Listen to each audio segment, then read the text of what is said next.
The day is finally here, the first debate between President Trump and former Vice President Biden. Trump wants candidates checked for earpieces. Biden wants breaks every 30 minutes. This is going to be good. And another Project Veritas video is released alleging a cash for ballot scheme. And then the CDC, they have new plans for you for Thanksgiving. We've got that and much more coming up, and it starts right now.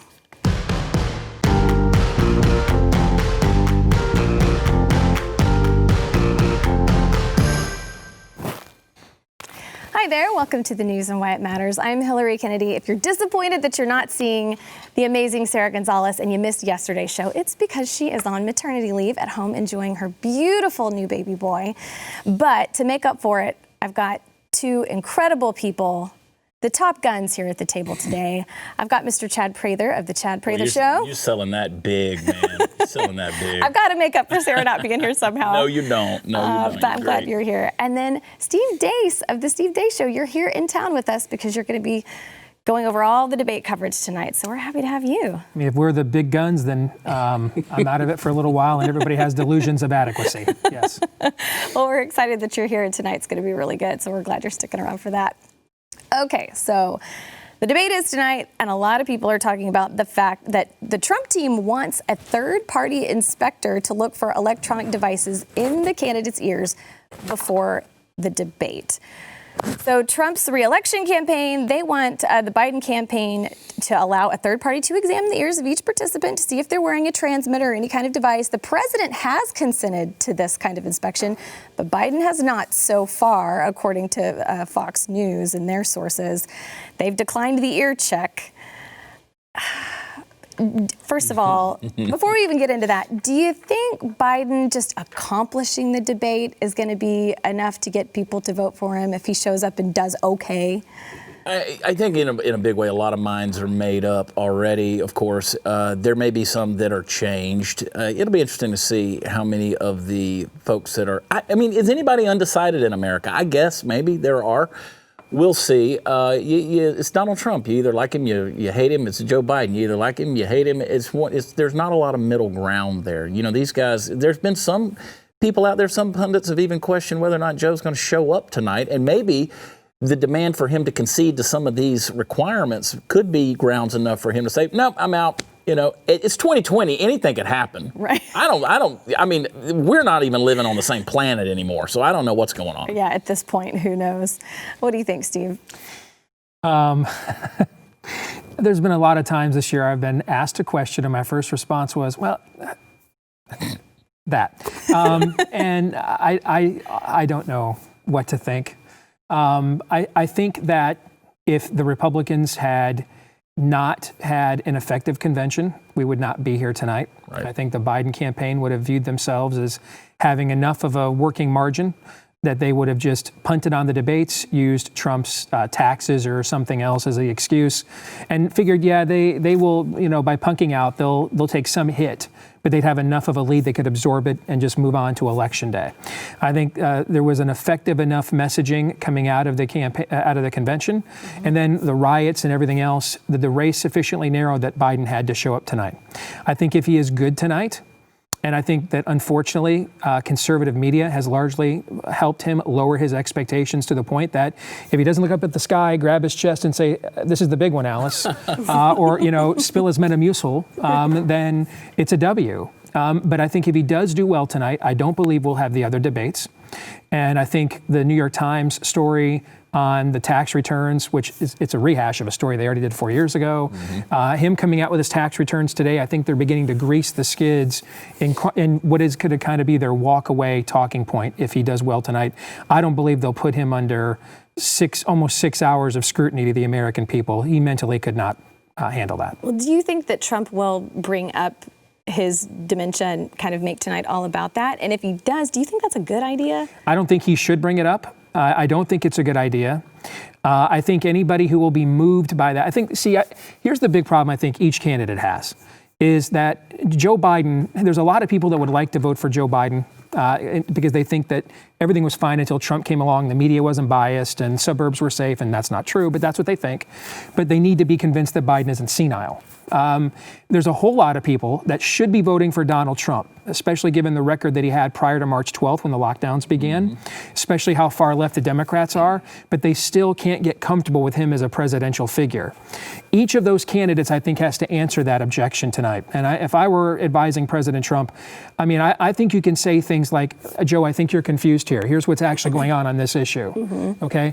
But I think to start trolling him or things of that nature, I think that actually plays against what those kinds of voters are looking for. Anybody who likes the trolling Trump is already voting for him 17 times. Right. He needs that next group of people who largely agree with him on the issues, but want to see him become more presidential. What do you think? Well, I was just going to say, you know, Trump's not known for his compassion, right? That's not his big strong suit. They spent a lot of money and a lot of time with a lot of energy on people trying to paint him as a compassionate person during the RNC. So for him to come out and point out any form of dementia, I think there's ways of exposing what's going on with Joe without doing that. Well, and I feel like one of those ways has been that Biden wants the debate to have a break every 30 minutes. And the Trump campaign said, no way.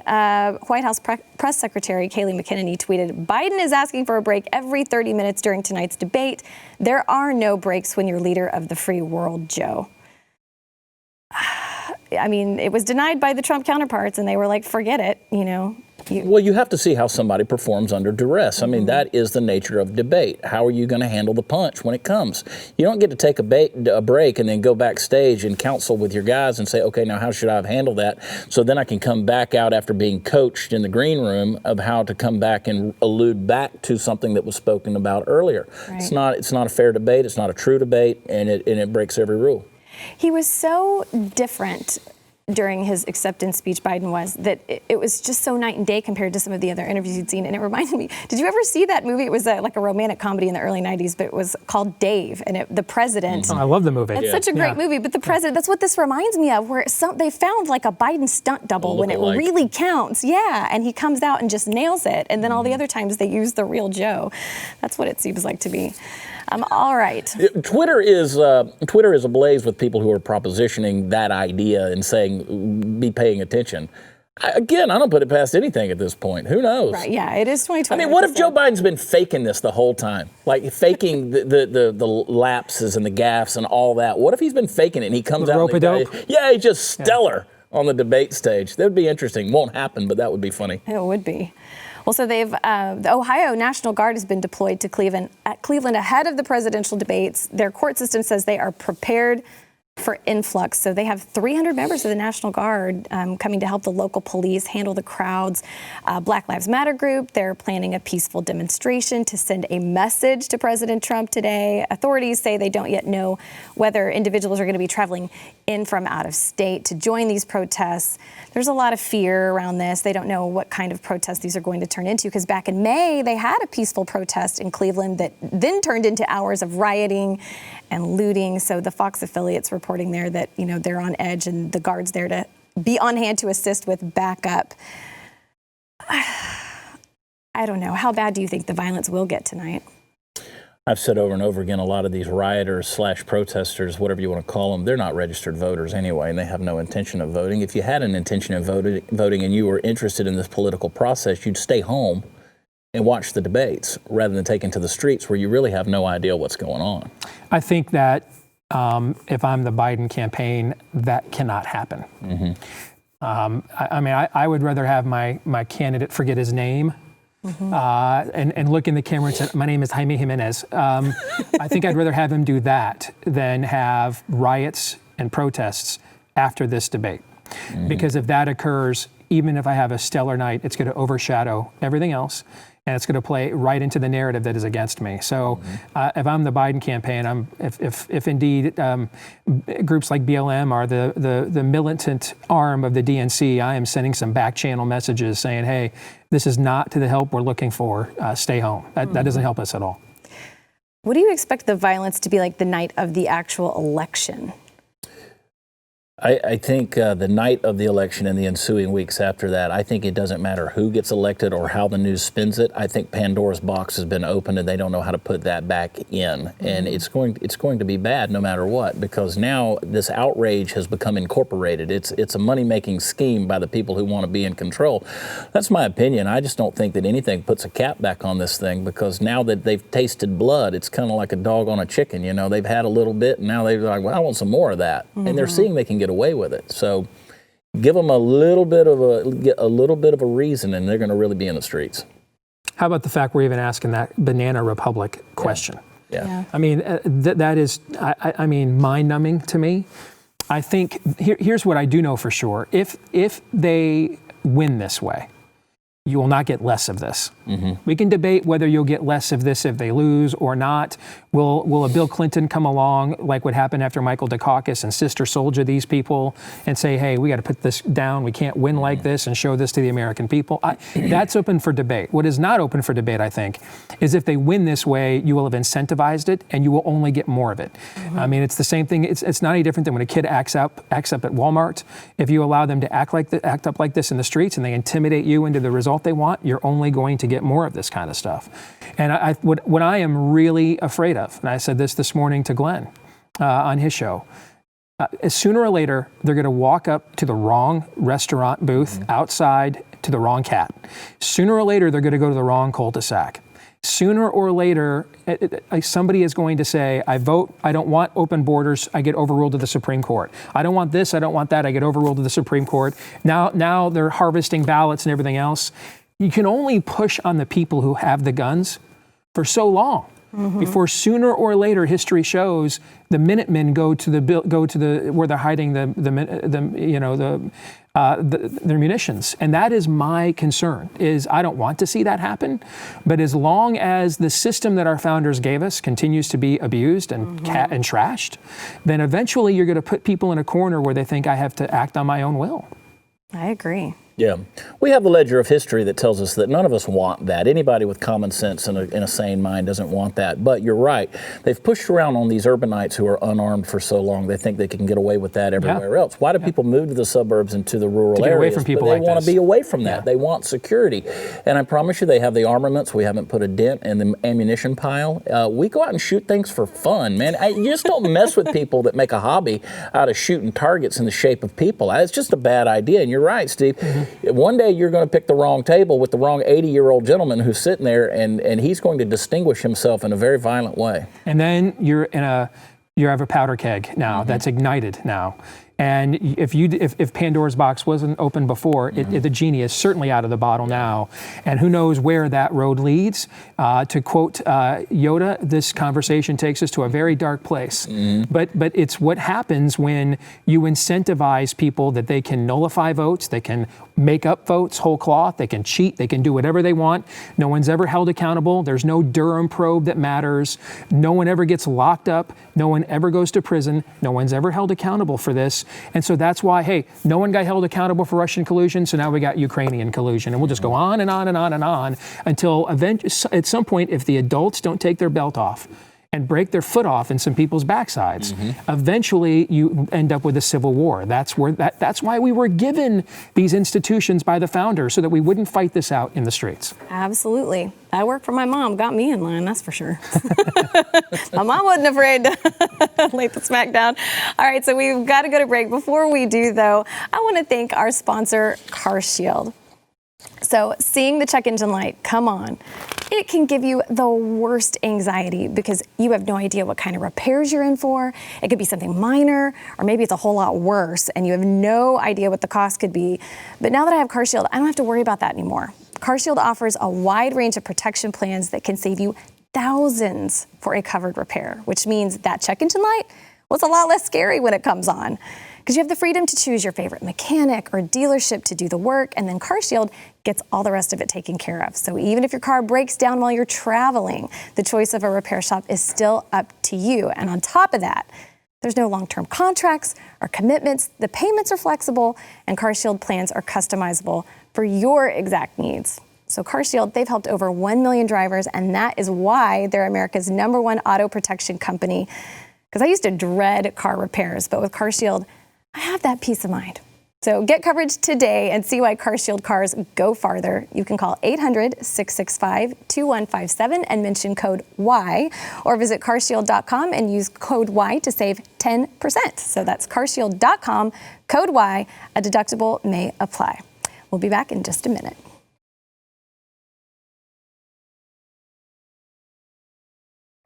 Mail-in voting. What a flawless system, they said. Is it? Rigged election, Trump responds to the newest Project Veritas video alleging cash for ballots scheme, okay?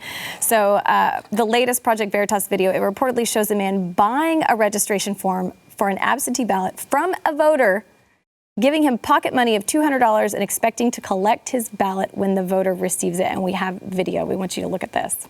Project Veritas has received an explosive piece of tape. The tape you're about to see shows a man buying a registration form for an absentee ballot from a voter, giving him, quote, pocket money, unquote, of $200 and expecting to collect his ballot when the voter receives it.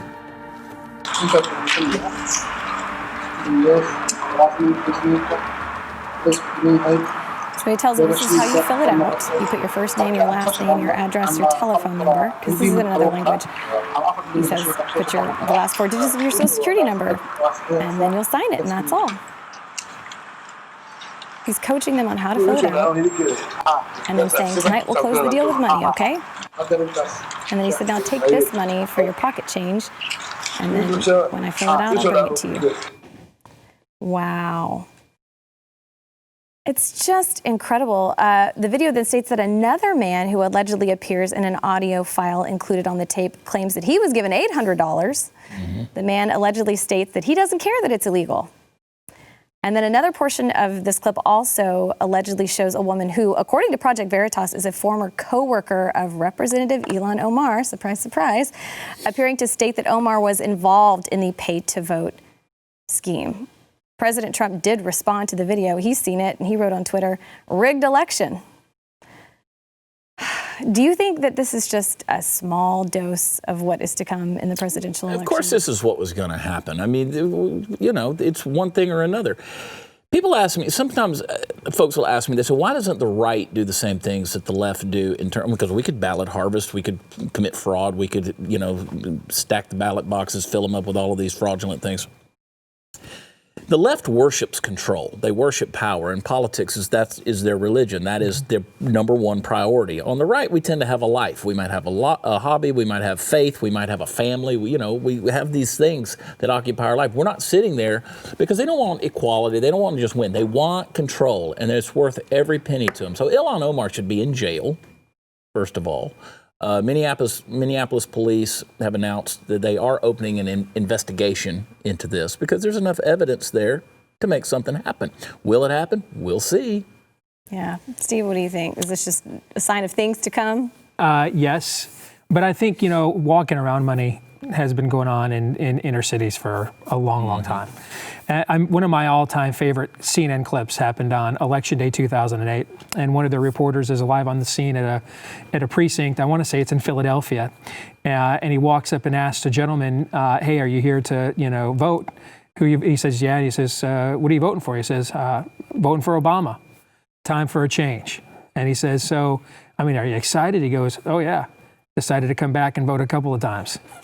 He says this live on the air, and the CNN reporter's like, "I don't think he can do that." Okay. He goes, "Time for a new feast," is what he said. Okay. And I always marvel at how do these people, imagine that you had academia subsidized to brainwash the next generation. You had pop culture marketed and available to indoctrinate the culture with your political message. Mm-hmm. Almost all of the media that is on a broadcast bandwidth is in your back pocket with your narrative. How do these people ever lose elections? They can cheat and do whatever they want, lie, they don't care. Mm-hmm. And I think it just goes to show how bad most of their ideas are. That with all of these advantages, they still lose a lot of elections. I mean, when Donald Trump took over, there were the fewest amount of elected Democrats nationwide since before the Great Depression.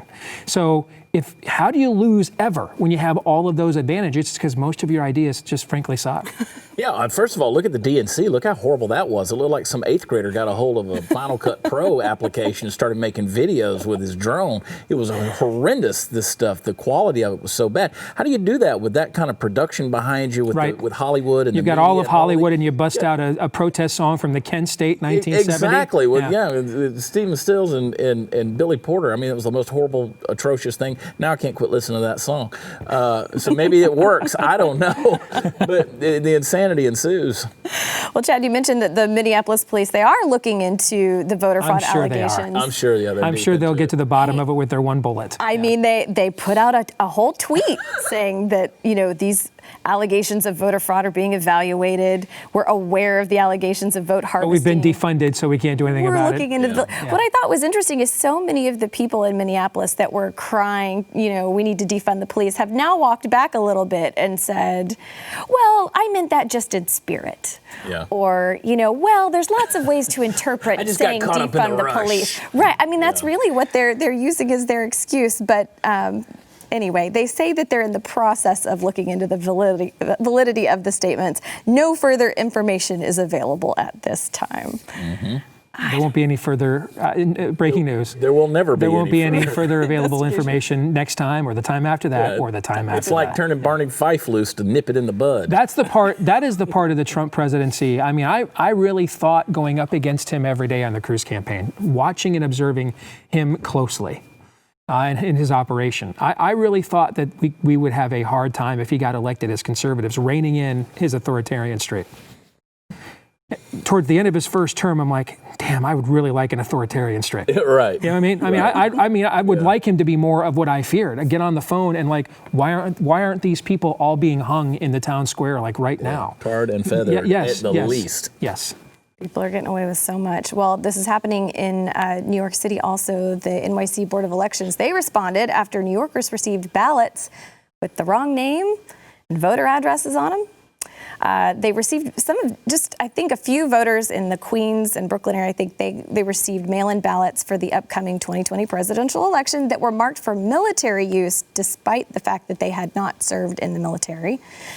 There's a misprint. So, it says official military absentee ballot, and there's supposed to be a slash between military and absentee ballot. And so a lot of people received these, including 2 Post journalists, who were like, well, if we turn these in, we're worried they're not going to be counted because nothing's going to match our names and addresses and all of that. So it's been really confusing, and they're saying, oh, it was an oversight. We're going to address it. We don't think it was that many people. It was an error made by the vendor, Phoenix Graphics, for voters in Brooklyn and Queens. So they're in the process of determining how many voters have been affected, adding, we can assure that the vendor will address this problem in future mailings and make sure people who received erroneous envelopes receive new ones. If you're listening to this and you received an absentee ballot with a wrong oath envelope, they do have an email that you can send to them telling them that you got the wrong thing, or you can call 1-866-VOTE-NYC to let them know. I can think of a simple solution to all of this. Now, just stick with me. Okay. What if that we have mass transit, internal combustion engines, bicycles, especially in New York, feet? Yeah. What if we had people go vote in person and show their ID that it's who they are? Have we thought of that? It's ridiculous. Have we considered this? Whoa, Steve. That's complex. Too far out there. I mean, 331 million people, I would think you'd want to lower the odds of fraud. But again, I mean, that's a colossal undertaking, unless fraud is your goal. But I don't want to say that out loud. Yeah, it's because you have a life. Yeah. I mean, I just don't know. Is it too late, or is there any way we can avoid the mail-in ballot fraud? Do you think it's just too far this gone? is the point where I gotta be careful because I say things that get me in trouble, right? Like statements like, well, you might have extra ballots, but I got extra bullets. So it's gonna come down to one thing or another, right? So you need to get your stuff straight and get it together, because again, I go back to Steve's earlier point. There's only so long that true patriots are going to take this. We're living in a country right now where you don't have to fly a Trump flag in front of your house. You don't have to do that. All you got to put up is an American flag. Yeah. Right. And you know what? They know exactly who you're voting for when you do that. Yep. They know exactly who you're voting for just by being a patriot and putting an American flag in your front yard. That's where we're living right now. It's crazy. I think that you have to understand the way the left operates. They don't. There's never a situation where they admit defeat on anything. Mm-hmm. And even if there's no way to claim a victory, then they'll just quickly move on like they did from Russia to the Ukraine. And so if they can't win 270 electoral college votes, they're going to win the electoral college vote. Mm-hmm. I'm sorry, the popular vote. Popular. Yeah, I mean, you're going to find out how many damn postage stamps do they really have in the state of California. You're going to find out. I mean, Trump lost that state by 4 million votes 4 years ago. If you take California off the table, he won the popular vote in the other 49 states by more than 1 million votes. Okay? Mm-hmm. So, I mean, they're going to keep printing and printing and printing, because even if they can't get to 270, they come out of this and say, we still won the popular vote. Again, he's illegitimate, and they'll be running on eradicating the electoral college monolithically as a party. So there's always a way to claim victory to them. Now, the good news is you don't have to worry about this. You know, Texas, I don't think is as competitive as it's more so than it has been in the past, but I don't think it's as competitive as people think. It's really about 5 or 6 states where this is going to be a big issue, and they're going to be the 5 or 6 states that are going to decide this. Those Rust Belt states, I think you have to worry about it. Arizona is another state. Those are the states that if the election were today, I would have them too close to call either way. And I think those are the decisive 69, 70 electoral college votes, and that's where you're going to see a lot of this kind of chicanery. It's amazing to me. You're making me nervous. It's amazing to me. But he's right. I mean, he's 100% right. It's amazing to me that anybody in their right mind would make it that close. Anything other than a decisive Biden win on election night, this is going to end up in the courts. It's going to be trouble. Absolutely. All right, well, we got to go to break. But before we get to the rest, we want to thank our sponsor, Ruff Greens. The dogs have spoken. Well, not literally, but it's pretty evident by the way they eat their food when it's got Ruff Greens on it. They're a happy, happy bunch. So if you're a dog owner, you know that loving your dog, it's only part of the responsibilities you have as their owner. You also have to take good care of your dog, make sure that you do everything you can to promote a healthy, happy life for them. And that is why I love Ruff Greens. Ruff Greens isn't a dog food, it's a supplement that you put on your dog's food. It contains all of those nutrients that your dog needs, but those that get cooked out of the kibble food when it's being made. Probiotics, antioxidants, the vitamins, the minerals, the omega oils. These are just some of the things that your dog needs to live a healthier lifestyle, and they are all the things that are in Ruff Greens. So give your dog the Ruff Greens 14-day Jumpstart bag today for just $14.95 and see the difference in your dog in 14 days or less. So just go to ruffgreens.com/blaze. That's ruffgreens.com/blaze. We'll be back in a minute.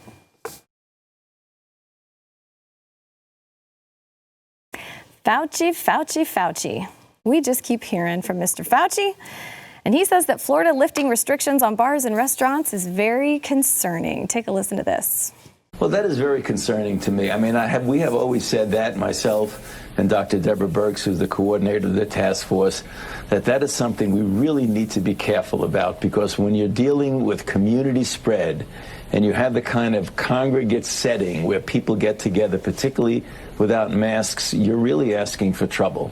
Now's the time, actually, to double down a bit. And I don't mean close. When I say that, people get concerned that we're talking about shutting down. We're not talking about shutting anything down. We're talking about common sense type of public health measures that we've been talking about all along. Okay, so this comes on the heels of Governor DeSantis announcing last week that he would be lifting restrictions on bars and restaurants and allow them to operate at 100% capacity. If it were up to Fauci, do you think America would ever reopen? I got to tell you, I despise him. I have worked full-time in politics for more than a decade. I have been lied to by some of the best and the worst, right to my face. I've never met a bigger fraud or fiend, and I can't quite figure out which it is.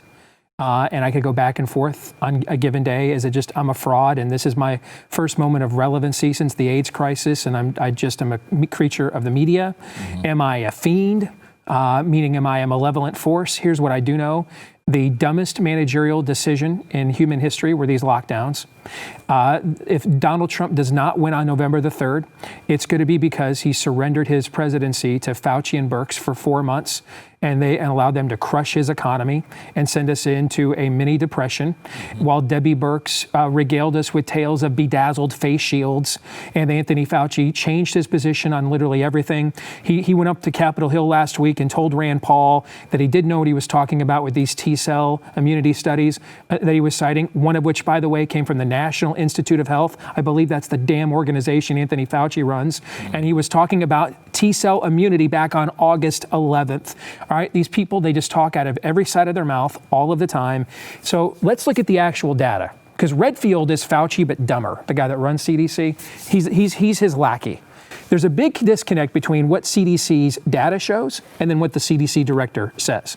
Here's what the CDC data shows. Right now in America, 1.5% of ER visits are for COVID-like symptoms. 1.5%. That means 98.5% of ER visits are for what? Not for COVID-like symptoms, okay?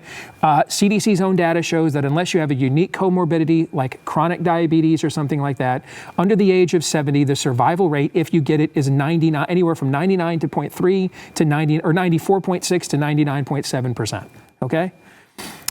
Tell me, without a meaningful vaccine, and I don't mean a therapeutic like the flu shot, which you're lucky if it works in a given strain 50% of the time.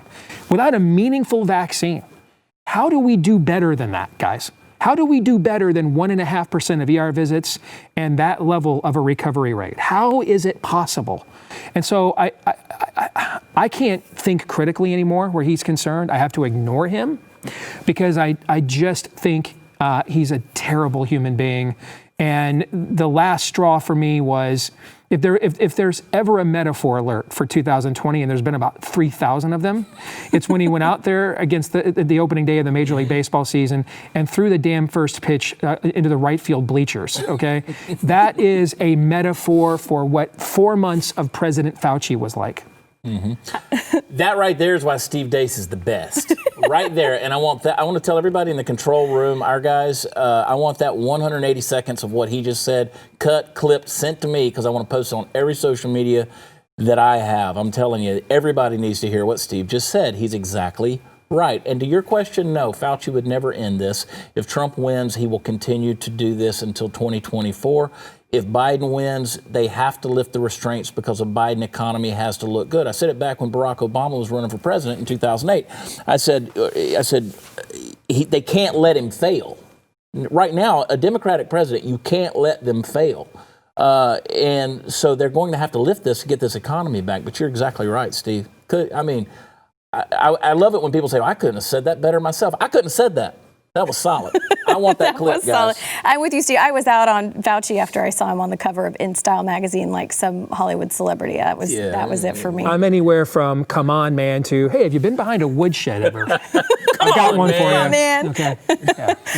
Well, so just real quickly, Florida schools reopened, and the evidence shows there was no surge in coronavirus cases. We've seen this in every country around the world that has reopened schools. Yep. Every single country around the world. Mm-hmm. There has not been an increase of coronavirus. And first of all, what's a coronavirus case?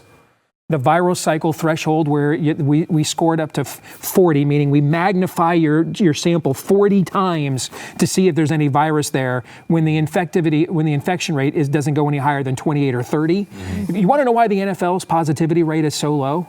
It's because they did an interview last night and they said that they don't use the viral sensitivity threshold rate that we're using with these PCR tests, according to CDC around the country. Yeah. That if you have a rate that shows you're not infectious, they're not counting it as a positive test.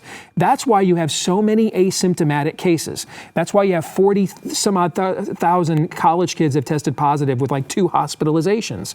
It's because we have a ridiculous threshold for what we consider a positive case or not. And you can ask yourself why that is. There's lots of possible reasons and answers to that question. They're all bad. They're all bad. Yeah. Well, the CDC is also trying to ruin your Thanksgiving. Well, my Thanksgiving usually gets ruined anyway. So I'm a Detroit Lions fan. I'm getting my Thanksgiving ruined on a perennial basis. I was going to say the Cowboys, but yeah, exactly. Not anything new. Well, you know, they're saying avoid Thanksgiving parades, avoid large indoor gatherings. If you ever run in a turkey trot, they're saying that's a bad idea. They're all considered higher risk activities. Now, let me say this. I have been like the trailblazer of panic porn skepticism. But I'm not irresponsible. I'm not calling for us, hey, let's put 30,000 people in an arena for the NBA Finals next week. Right. All right. I do think we should take some precautions, okay? But the idea that, what was it last week, the same week they came out and showed us how low the mortality rate was, they told us not to go trick-or-treating. Yeah. Was the same week that the CDC director told you that the mask will protect you better than a vaccine. If the mask protects you better than a vaccine, why does anybody get a flu shot? Right. By the way, can you name maybe one night of the year where everybody out and about wears a mask?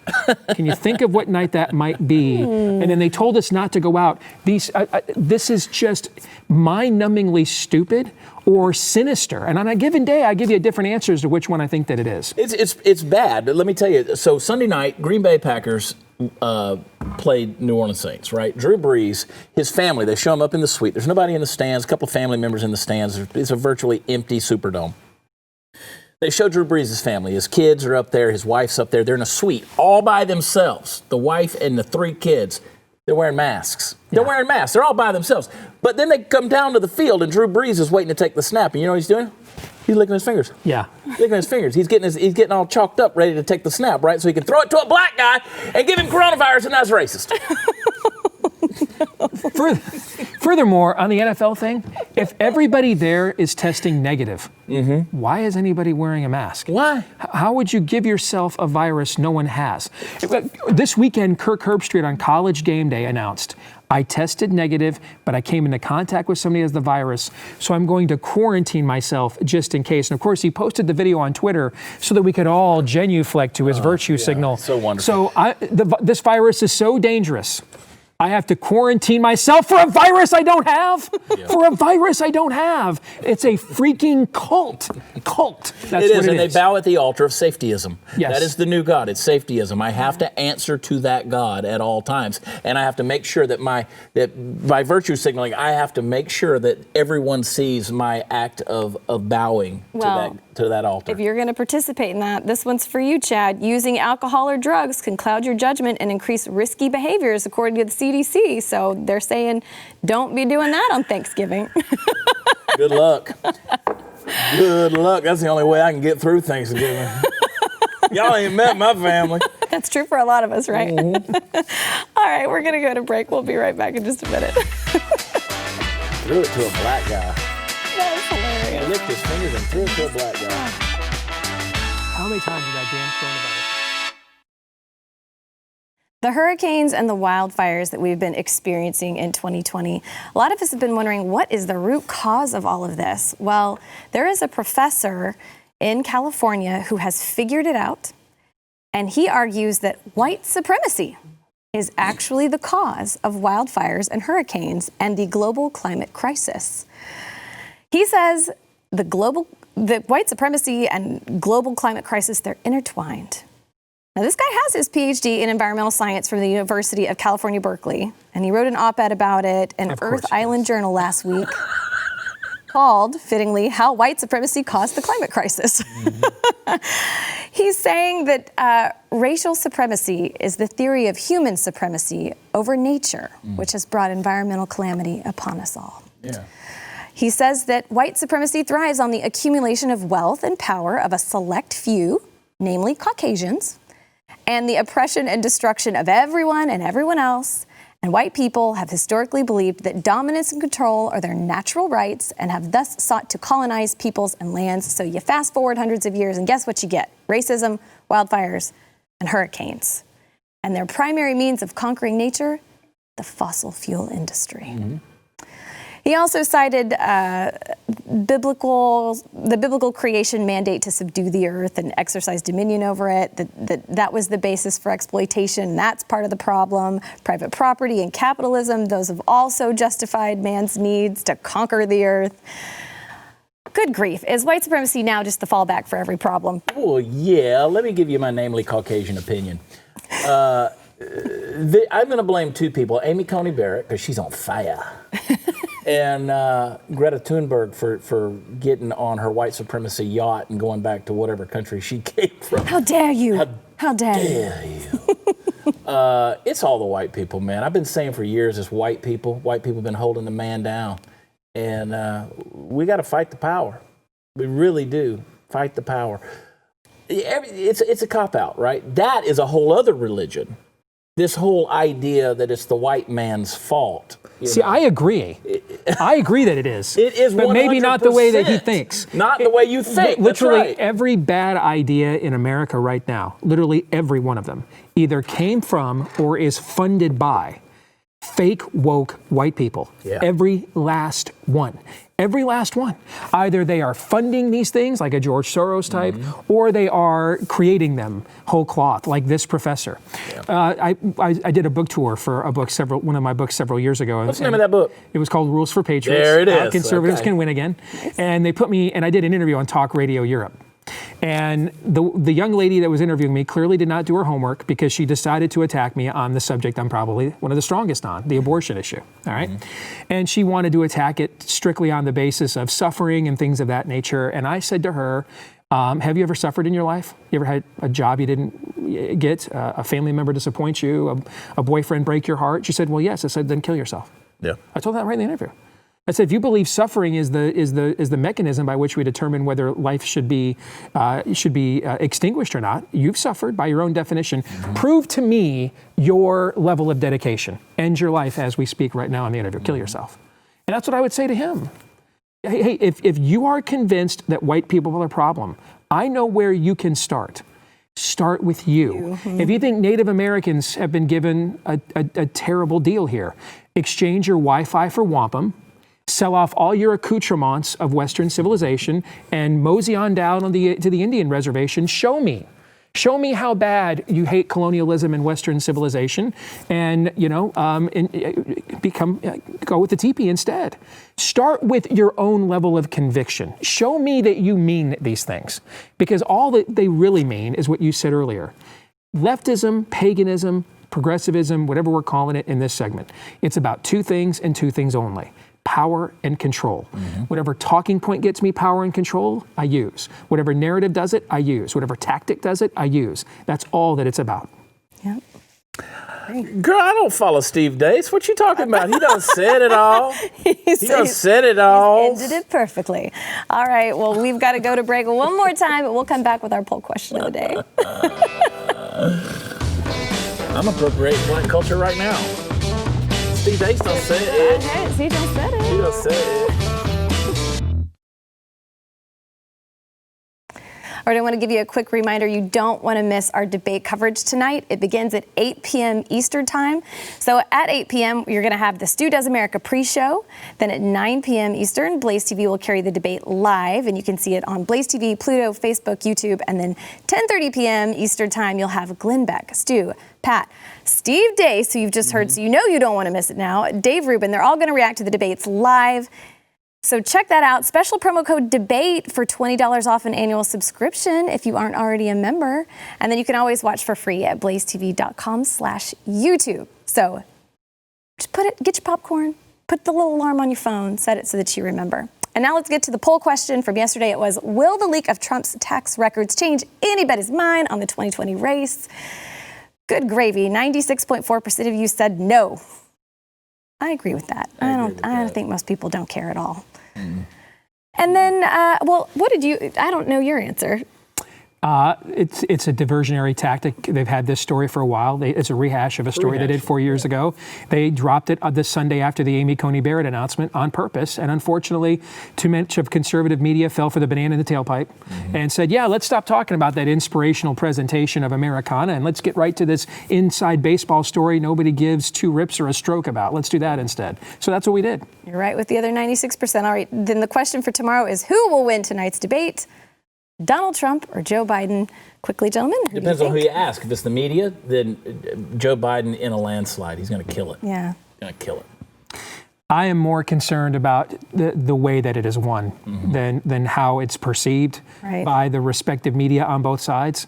And I think for Donald Trump, he's got to avoid a trap I think they'll set for him in the first 5 minutes to get him to say something that makes him look like a bully. So Biden give him a come on, man, and everybody laughs. And that's your viral moment. I think the longer Trump makes Biden perform, the better off he'll be. I can't wait to watch. We can't wait to hear what you have to say tonight. Thank you for being here, gentlemen, and thank you guys for watching. I'm gonna be with Elijah. It's gonna be good. I'm gonna be Elijah with Elijah.